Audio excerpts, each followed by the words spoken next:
कोकणशाहीचं सामाजिक उपक्रमात एक पाऊल पुढे। कोकणशाहीच्या मंचावर होणार नगरसेवकांची भव्य दिव्य परिषद।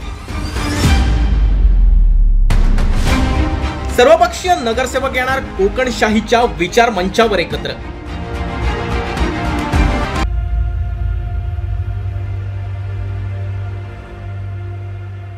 नमस्कार, मी साईनाथ गावकर।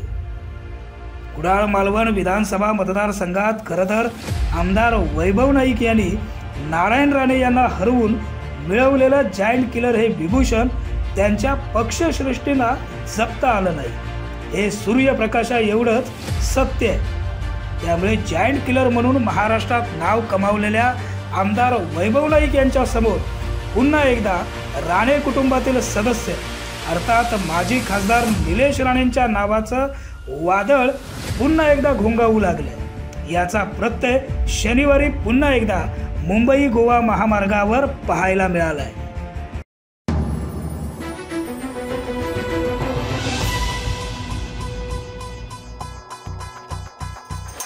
मोदीजींनी दिल्ली जिंकली, महाराष्ट्र हा जिंकूया, राज्याला समृद्ध कराया, कमळ निवडून देऊया।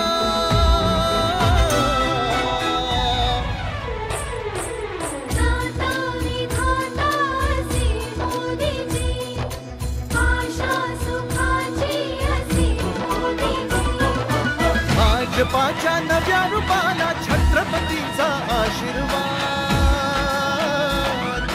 भाजपाच्या नव्या रूपाला। खरं तर झाराप 0 पॉइंट येथून सुरू झालेली मोटारसायकलची भव्य दिव्य रॅली कुडाळमधून वाऱ्याच्या वेगानं ओरसच्या दिशेने रवाना झाली। काही झालं तरी रॅली संपता संपेना एवढी मोठी आणि भव्य दिव्य रॅली यावेळी संपन्न झाली।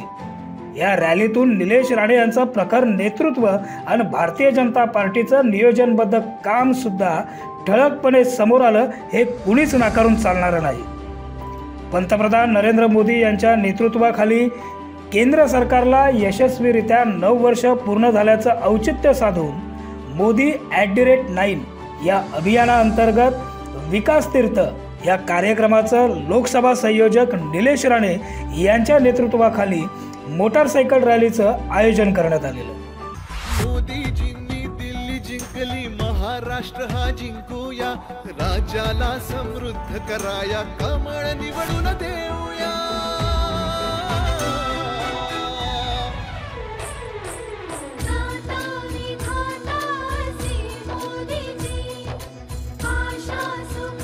मोदी सरकारच्या काळात सिंधुदुर्ग जिल्ह्यातील मंजूर झालेल्या आणि अर्थातच काही अंशी पूर्ण झालेल्या मुंबई गोवा महामार्गावरून झाराप ते ओरस दरम्यान शनिवारी सकाळच्या सत्रात भर पावसात ही भव्य मोटारसायकल रॅली मार्गस्थ होत होती। रॅली एवढी मोठी होती की काही झालं तरी रॅली काही संपता संपली। खरं तर निलेश राणे म्हणजे आक्रमक व्यक्तिमत्व। त्यांच्या एक ना अनेक विधानांमुळे आणि ट्विटमुळे ते जरी नेहमी चर्चेत राहत असले तरी पण प्रत्येकाच्या सुखदुःखात स्वतःहून पुढाकारानं सहभागी होणारे निलेश राणे हे प्रत्येकाला त्यामुळेच आपलेसे वाटतात। आक्रमक चेहऱ्यामागे असलेला दिलदार मनाचा राजा माणूस असलेल्या निलेश राणेंचं नेतृत्व प्रत्येक कार्यकर्त्यानं वेळोवेळी अनुभवलेलं आहे। त्यामुळेच त्यांनी एक हाक जरी दिली तरी हजारोंच्या संख्येनं कार्यकर्ते त्यांच्यासोबत धावून येत आहेत। ही वास्तविकता नाकारून चालणारी नाही। म्हणूनच मोदी @9च्या अनुषंगानं आयोजित करण्यात आलेल्या मोटारसायकल रॅलीत हजारोंच्या संख्येनं कार्यकर्ते सहभागी झालेले। अर्थात यातून निलेश राणे व अर्थातच सिंधुदुर्गातील भाजपाचं प्राबल्य अधोरेखित झालंय। सिंधुदुर्गात पक्षाकडे हक्काचा आमदार असताना सुद्धा सिंधुदुर्ग जिल्ह्याचं पालकमंत्रीपद शेजारच्या रत्नागिरी जिल्ह्यात देण्यात आल्यानं कुणीही कितीही मी नाराज नाही असं जरी म्हटलं तरी ही खंत प्रत्येक महत्त्वाकांक्षी व्यक्तीच्या अर्थात राजकीय पटलावर काम करणाऱ्या प्रत्येक व्यक्तीच्या मनात निश्चितच राहणारी आहे। समजा ही सल नेत्याच्या मनात 10% जरी असली असं जरी आपण गृहीत धरलं तरी सर्वसामान्य कार्यकर्त्याला असे काही निर्णय हे न पटणारे असतात। खरं तर दस्तूर खुद्द नारायण राणेंना हरवून जायंट किलर ठरलेल्या आमदार वैभव नाईकांचा गौरव हा मंत्रिपदानं झाला पाहिजे होता। अशी इच्छा कुडाळ मालवणमधील आमदार नाईकांच्या कार्यकर्त्यांच्या मनात येणं स्वाभाविक आहे, पण तसं प्रत्यक्षात झालेलं नाही. त्यामुळेच यापूर्वी राणेंच्या विरोधात सहसा न बोलणारे आमदार वैभव नाईक आता राणेंच्या विरोधात मीडियासमोर दंड थोपटून उभे ठाकलेत. यावरूनच आमदार वैभव नाईक यांची राजकारणातील बदललेली कार्यशैली देखील अधोरेखित होते.